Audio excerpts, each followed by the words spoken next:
education.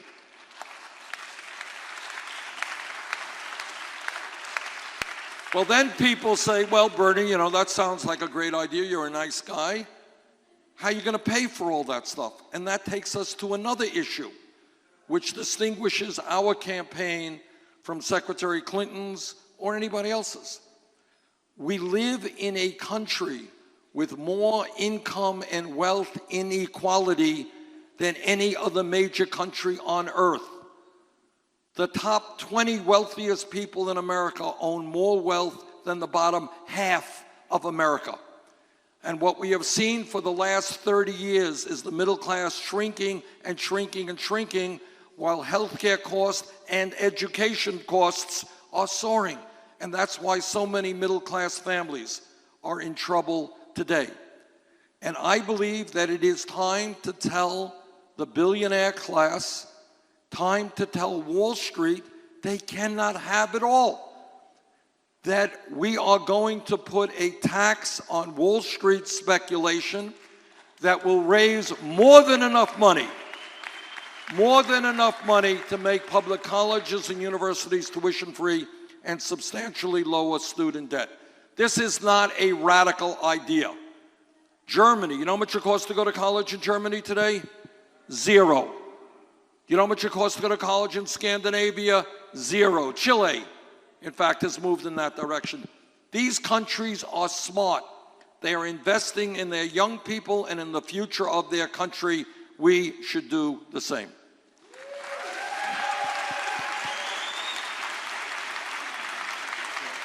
Mr. Sanders, my name is Ronnie Belize. I'm from the San Fernando Valley. I shared a little bit of my story earlier today. 40% of homeless youth in our country are part of the LGBT community. And that is a huge issue. Many of them, when I myself was homeless at 17 in Pacoima, Mission Hills, and San Fernando, not only I saw veterans who were homeless, but many of my queer and transgender youth who were undocumented. Can you, if elected president, we're working hard on that, can you commit for a path to citizenship to all undocumented LGBTQ youth who are homeless, and also with the more than 25 trans women of color who have been murdered last year? Can you make family acceptance and also trans awareness a priority as a public health issue? But let me just say this. Our job is to end all forms of discrimination. Discrimination based on color, based on race, based on sexual orientation. In this country, we treat all people, LGBT, anybody else, with equality. And the benefits that go to anybody goes to everybody. And that is my pledge to you.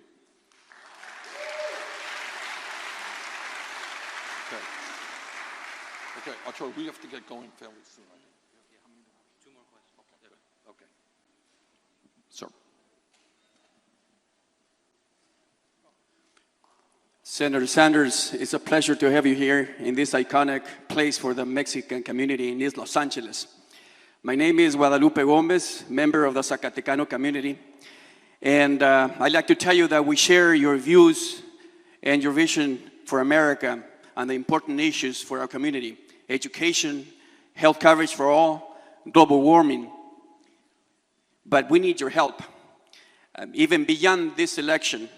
But I want to assure you that we're going to do everything we can to put you in the White House, because we want you as our president.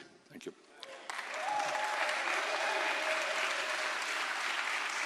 We need your help in repealing the 1996 law signed by President Clinton that criminalized our people, documented and undocumented, that has resulted in so many deportations and separations of many of our families, leaving their children behind, crying, with no one to care for them.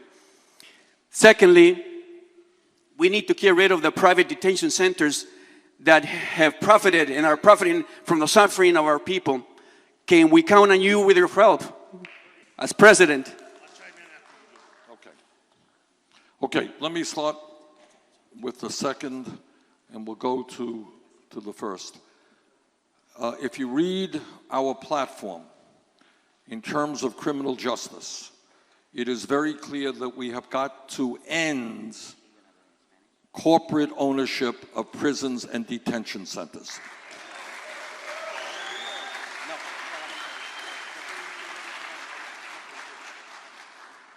Our job should be to keep people out of jail. If you are a corporation that owns a jail, what is your incentive?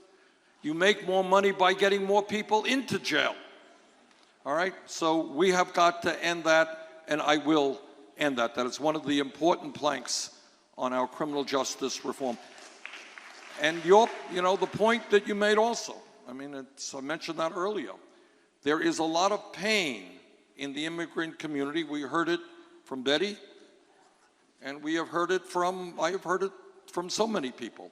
People who are afraid of being deported, who are afraid of being separated from their children, or children being separated from their parents. That is not what our immigration policy should be. We unite families, not divide families. Okay, yeah, Raul, Buenas, Hello?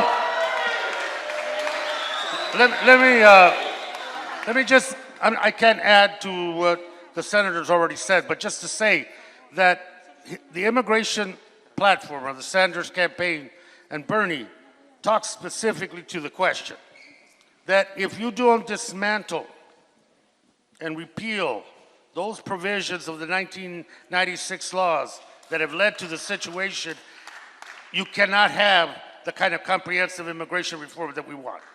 That has to be part of it.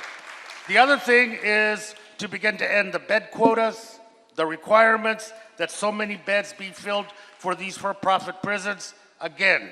And I think one of the reasons that many of us have committed so strongly to Bernie is because we see the effect in our communities. And one of the things in all of Bernie's campaign is that he no los, como decía mi papá, no los nomás para taparle el ojo al macho.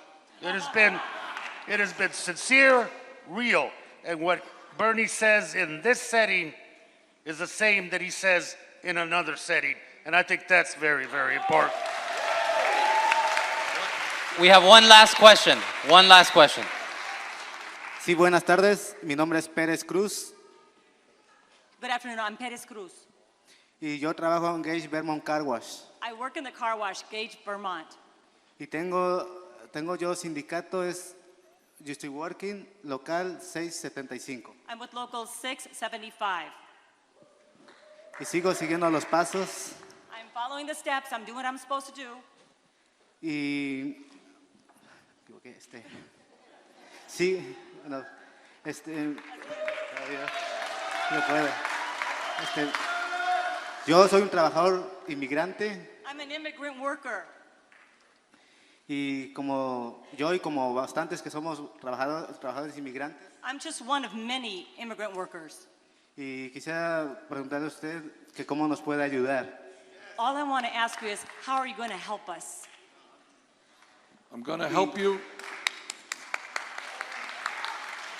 You are looking at somebody, and Raul and I have worked together on many issues over the years, but you're looking at somebody who has as strong a pro-worker voting record and lifetime activity of any member of the United States Congress. So for a start, I don't know what wages you are making now, but we will have or fight for a federal minimum wage of $15 an hour. We will fight for legislation that makes it easier for workers to join unions.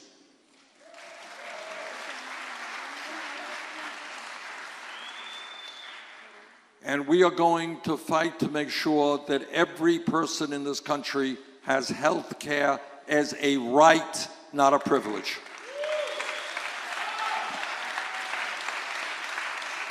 Just one last. Thank you so Right. much. One last question, Senator Sanders, right here, Carlos Amador. Thank you so much for coming. I think one last question. Our communities are over-policed, oftentimes because of that reason, our communities, our members have convictions. And President Obama has said that he's reporting felons to our families. Our felons are our families. So will you give folks, immigrants that have convictions, a second chance? And will you get ICE out of our jails? Well, let me just. I don't want to give you a definitive answer other than to say we're going to take a very, very hard look at all aspects of criminal justice. We have a broken system right now, and you're right. Let me give you one example. One example. I'm not here to speak for marijuana or against marijuana, but what the story is that people in minority communities get arrested for possession of marijuana at a much higher rate than do people in white communities. All right, and that leads to criminal records and all kinds of problems. I am aware of the problems in ICE, all right, and I have talked to families who have been very negatively impacted by ICE, and yes, we will take a very, very hard look at that. And the last point that I want to make on criminal justice, maybe I should have made it earlier, is that if anybody in our country gets killed while in police custody, broadly speaking police custody, that will trigger under my administration an immediate investigation by the Federal Department of Justice. All right?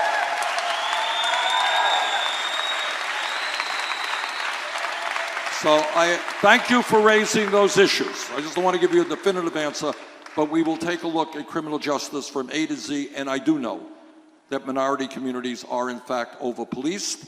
And I want to see in local police departments, I want to see those departments reflect the diversity of the communities that they serve. We want to end the militarization of local police departments. There's a lot of work to do, and I look forward to working with you to make those improvements. Thank you.